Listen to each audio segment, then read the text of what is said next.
sabihin natin, wala tayong kaunlaran in terms of our health situation. Ibig sabihin, we have a dismal health situation.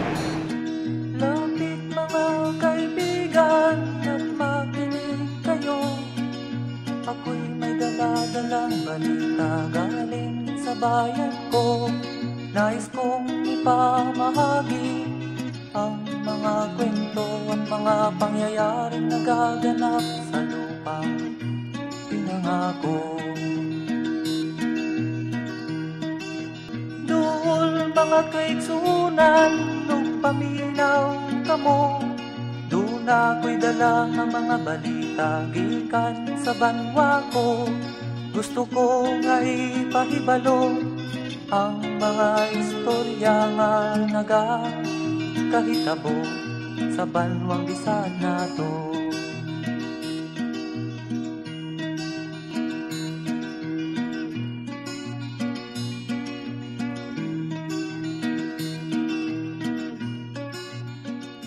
Ang bansang Pilipinas at ang kalusugan ng mamamayan ay nasa isang matinding krisis. Hindi lang ito ngayon, kundi bunga na ito ng daan taong pagkakawalang bahala ng pamahalaan sa kalusugan ng ating mamamayan. Hindi mo masasabi kung hanggang kailan ang buhay ng tao. Kada 3 minuto, isang bata ang pinapanganak sa bansa. Araw-araw naman, 75 tao ang namamatay.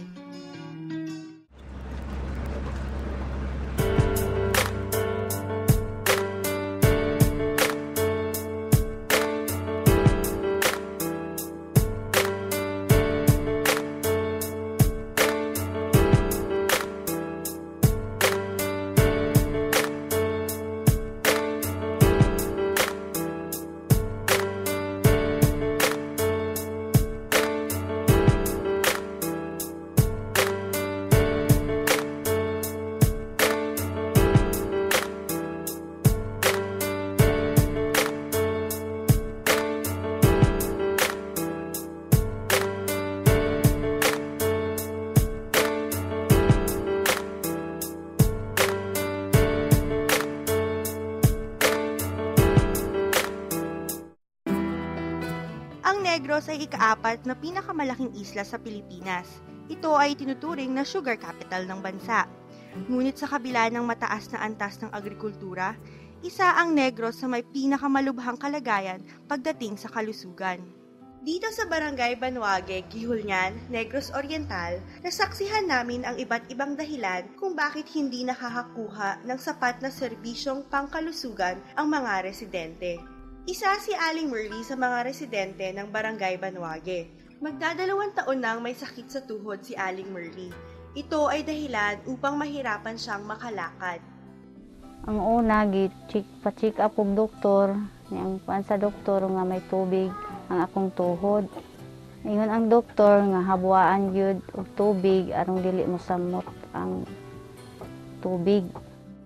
5 oras ang layo ng bahay ni Aling Merly mula sa pinakamalapit na ospital sa bayan ng Gihulngan. Pag tinanong kami sa pagpunta dito, may sasakyan na ginamit, pero yung iba, ang mga tao mismo, kapag tinatanong mo sila paano sila pumupunta sa bayan, ang kanilang ginagamit ay yung motor na tinatawag na habal-habal, kung saan maraming nakasakay sa isang motorsiklo.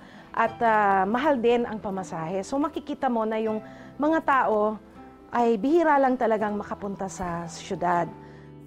Tulad ni Aling Merly, kahirapan rin ang naging sanhi upang lumala ang karamdaman ni Mang Fortune. Sa una, sige sa trabaho, sige uma. Di mo sa mag-ilis, magbasain sa nina. Siya nadugay na loya, masakit, nagko yung mata siyang tabon-tabon bitaw. Na iyang naw, mamurok-purok, hantod intin managko, nagdalag yung palit. Dahil siya giubog, ikutusan, ito na loya siya. Di siya mantog doktor, kaya walay kwarta. Dahil sa kahirapan, karamihan sa mga residente ng Barangay Banuague ay hindi nabibigyan ng pagkakataon na makapag-aral. Nakausap namin si Mang Virgilio habang siya ay papunta sa medical mission. Halos 2 oras siya naglakad ng nakapaa dahil ito lamang ang kanyang pagkakataon na makapagpatingin sa doktor. Kasi kumaga Magabanhon mo kung kuan yung mga kanang napudi ko kada rumang na sa wapa ko kan ba. Pero karon na di ko ka kuan pa kayo kay ang panglaylay man kung kuan bukton. Ko ka ana kayo. 8 buwan na simula nang mahulog si Mang Virgilio sa puno. Ngunit hanggang ngayon ay hindi pa rin niya alam ang sanhi ng pamamaga ng kanyang paa. Ilan lamang ito sa mga problemang pumipigil sa pag-usad ng maayos na takbo ng buhay ng mga residente ng Barangay Banuague. Mula sa pagkakalugmok, nagsumikap ang mga residente na makagawa ng mga paraan upang maiahon ang kanilang mga sarili.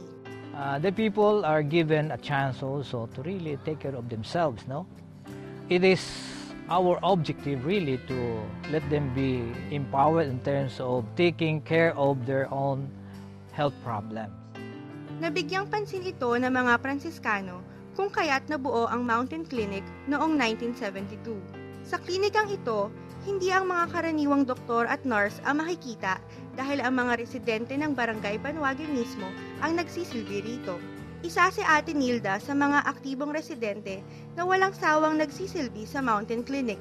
Bilang staff dito sa clinic, kami ni Jaylin pinagkatiwala sa mga gawain. Pagdating ko doon, nag-aayos ako ng mga gamit, nag-sterilize ng mga instruments, naglilinis, at kada huling Biyernes ng buwan, nagmi-meeting kami ng mga CHWs. Ang mga community health workers o CHWs ay ang mga residenteng kusang loob na nagbibigay ng oras at serbisyo sa kanilang mga kababayan. Isa ako sa community health worker dito sa Kansalakan Mountain Clinic. Bumibisita kami ng iba't ibang bahay para magkuan sa ilang pamilya kung healthy ba sila. Kada buwan, meron kaming isang araw na schedule para sa herbal processing. Gumagawa kami ng mga CHWs ng curcuma capsules para sa ulcer, lagondi syrup at saka capsule para sa ubo at saka para sa lagnat. Meron din kaming 770 para yun sa ubo, lagnat, diarrhea at saka UTI. Sa pagiging CHW ko, marami kaming natutunan dahil dito sa amin, minsan mga tao hindi maka-afford ng paggamot sa ospital. At ang nakakatuwa, meron silang mga herbal medicine na sila na mismo ang gumagawa at sila na mismo ang nagbibigay sa mga tao para malunasan kaagad ang kanilang mga sakit. Sa tulong ng iba't ibang mga non-government organizations, nabibigyan ng sapat na edukasyon ang mga CHWs sa pamamagitan ng mga seminars at trainings. Madalas din kaming binibigyan ng mga trainings, lectures ng mga volunteer doctors at nurses. Isa sa mga programa ng mga NGOs ay ang pagkakaroon ng mga medical missions kung saan maraming mga volunteer doctors at nurses ang nagbibigay serbisyo sa mga residente. So yung mga sumama dito ay lahat volunteers na hindi umaasa na makakatanggap ng honorarium o kung ano man dahil sa pagpunta rito. So ito ay lahat kusang loob at para sa pagtulong sa ikauunlad ng mga communities dito. These medical missions, many residents have helped for the preparations. That's very concrete participation that they are able to also show, no? Sa kalahatan na yung mga masasabi ng community health workers, family health workers, and also mga families are really in support of this program because they believe that it can help them. Di lamang sa pangkalusugang aspeto tumutulong ang Mountain Clinic sa mga residente. Mayroong daycare center kung saan si Ate Nilda ang nagsisilbing guro ng mga bata. There are other support programs that we have. Sewing program for the mothers. Nakausap namin ang naging valedictorian ng sewing class na si Ate Gigi. Isa ako sa nakatapos ng pananahi. Naka-first ako, then meron kaming regalo na makina. Malaki rin ang naitutulong ng kooperatiba o co-op na itinayo ng clinic. Dito kumukuha ang mga tao para sa kanilang pangunahing pangangailangan.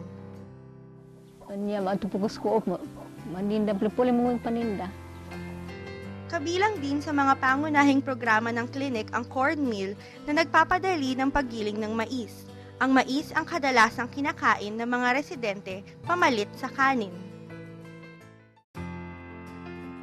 Di man makabago ang mga kagamitan at di man sapat ang mga medical supplies ng klinik, patuloy pa rin silang nakapagbibigay ng mga serbisyo. Yung mga kasong medyo malala na kino-confine namin at binabatayan ang pasyente, pero pag di mabuti ang pakiramdam, dinadala na namin sa ospital. Ang mga kalalakihan dito, nagtutulong-tulong na buhatin yung pasyente para madala sa ospital. Minsan, naghabal-habal o kaya naman naghihintay naman kami ng masasakyan na pwede naming sabayan. Na ang mga mamamayan ay mas naging empowered. Dahil nakikita nila, karapatan nila ito at dapat lamang ay magkaroon sila ng sapat na pagkain, sapat na kaalaman at sapat na serbisyong pangkalusugan. At sila ay nakakatulong na sa kanilang kapwa, sa mga kasamahan nila sa komunidad. So yung meron silang antas ng self-reliance. Ibig sabihin, may genuine empowerment. The continuance of this clinic would only depend also in terms of the need of the people. Yeah. So if the people still believe that they need this one, I believe that through them and through this support also, this can continue and they will let it continue. I'm happy. Happy ako na nagka-CHW kasi nakatulong ako sa mga pamilya, lalong-lalo na sa buong barangay, sa mga residente. Dako kay katabang, kay mahal man ang medisina. May man itong mga herbal, kay naman magamit mo na ng palibot, mananong po may mga herbal. Arong panahon na magmasakit na dahil magamit. Kami mga residente gustong makitabang sa mga staff sa clinic o mga CHW sa Mountain Clinic. Kami ni salig, nga wala laing makatabang, kami lamang. Tunay ngang mahalaga ang pagtutulungan ng mga tao para umunlad ang kanilang buhay, sa aspeto man ng pamumuhay, edukasyon o pangkalusugan. Kahit na maraming mga suliranin na kinakaharap, napatunayan nila na kung magsusumikap at magtutulungan, mababago at mapapaganda nila ang kanilang sitwasyon. Kaliwat ka ng paghihirap, mga taong malayo sa syudad, halos mamatay na sa dusa kanilang mga anak, di man lang